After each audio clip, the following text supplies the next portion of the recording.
Çok.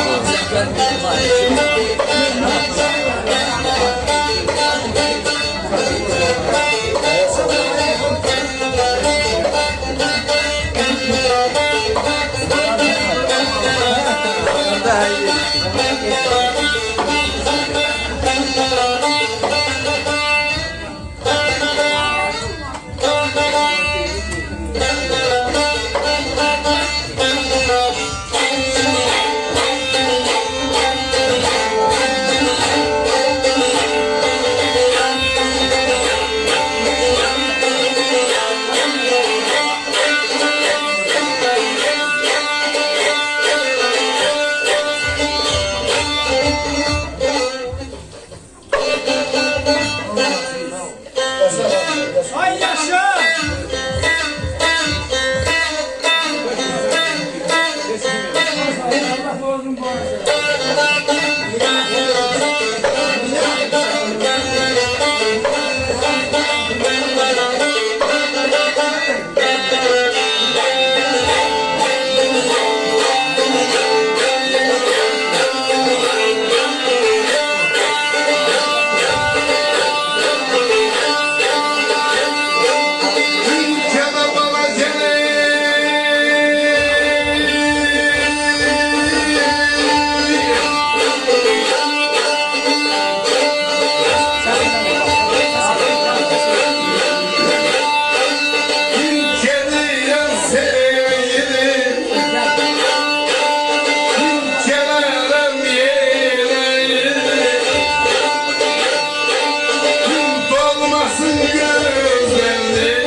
Sevgilim, gelirim yine dolmasın gözlerin halallaşanda.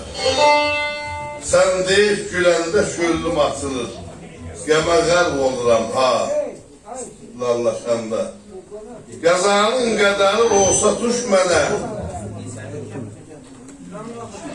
Daha şöhrəlindən deyil düşmənə. Gərək qəsd etməsin düşmən. Düşmənə haramdan hər çəkir. Halallaşanda.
Ömür öttür yarını.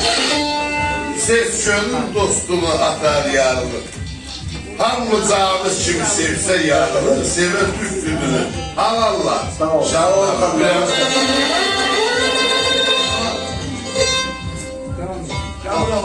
Ya daha iyi laf gel. Sen dayan ahire. Hele. Bu muazzam sana.